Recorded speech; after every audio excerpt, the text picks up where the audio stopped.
Lagi-lagi, mantan Direktur Utama Pertamina Karen Agustiawan mengenakan rompi oranye. KPK menetapkan Karen Agustiawan sebagai tersangka kasus dugaan korupsi pengadaan gas alam cair atau LNG di PT Pertamina tahun 2011 hingga 2021. Kejaksaan Agung menetapkan 3 tersangka dalam kasus dugaan korupsi pekerjaan pembangunan Jalan Tol Jakarta Cikampek 2 Elevated Ruas Cikunir, Karawang Barat. Direktur Penyidikan Jampitsus Kejagung Kuntadi menyampaikan ditemukan minimal alat bukti untuk menetapkan Joko Dwiono, Direktur Utama PT Jasa Marga Jalan Layang Cikampek periode 2016-2020, YM, Ketua Panitia Lelang JJC, dan TBS Tenaga Ahli Jembatan PT Lapi Ganesatama Consulting sebagai tersangka.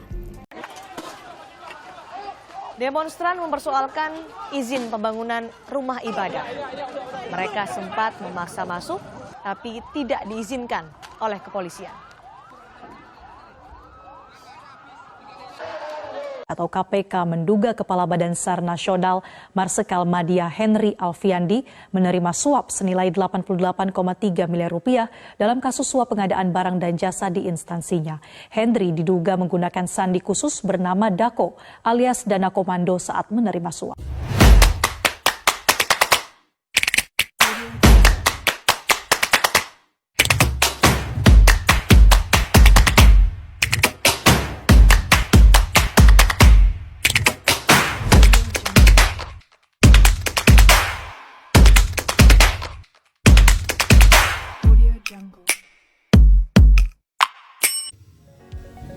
Assalamualaikum warahmatullahi wabarakatuh. Kami dari mahasiswa Universitas Lampung Mangkurat, Fakultas Keguruan dan Ilmu Pendidikan, Program Studi S1 Pendidikan Jasmani, Kelompok 1 Pancasila dengan materi Pancasila sebagai Etika Politik.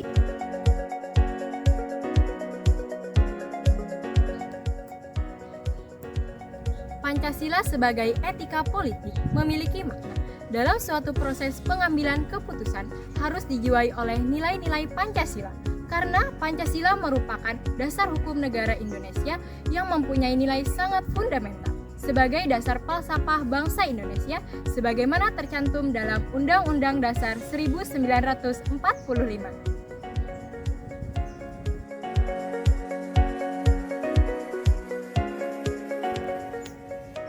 Hubungan Pancasila sebagai etika politik. Pancasila merupakan landasan pembangunan kehidupan dalam berbangsa dan bernegara. Sehingga dalam pengambilan keputusan dan kebijakan harus berdasarkan dengan nilai-nilai Pancasila. Sehingga Pancasila sebagai etika politik sangat berhubungan dengan erat.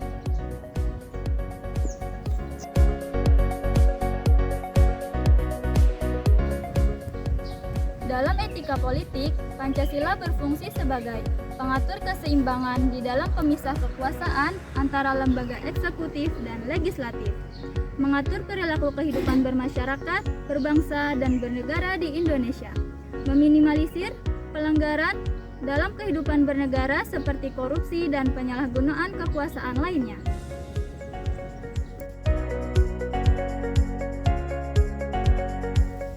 penerapan Pancasila sebagai etika politik. Contoh kasusnya dapat kita ketemui dalam kegiatan berkampanye yang harusnya sesuai dengan etika Pancasila. Dalam berkampanye, harus menggunakan prinsip-prinsip etika Pancasila. Yang pertama, menyadari perbuatan hal yang tidak baik yang mengatasnamakan pemilu atau kampanye tidak lepas dari pengawasan Tuhan Yang Maha Esa. Hal ini berdasarkan sila pertama. Kedua, mengedepankan nilai-nilai kemanusiaan. Contohnya, tidak mengadu domba antara kubu yang satu dengan kubu yang lainnya. Hal tersebut terdapat pada sila kedua. Ketiga, berkampanye dengan tetap mengusung nilai-nilai kemanusiaan. Contohnya, menjaga hubungan baik dengan sesama agar terjalin keharmonisan. Hal tersebut terdapat pada sila ketiga. Keempat, menaati peraturan dalam kegiatan berkampanye. Sebab dengan menaati peraturan dalam berkampanye dapat memberikan keselamatan bagi kita semua. Hal tersebut berdasarkan pada sila keempat. Kelima, pemilu dan Kampanye memiliki tujuan akhir memakmurkan dan mensejahterakan hidup bersama. Hal tersebut berdasarkan pada sila kelima.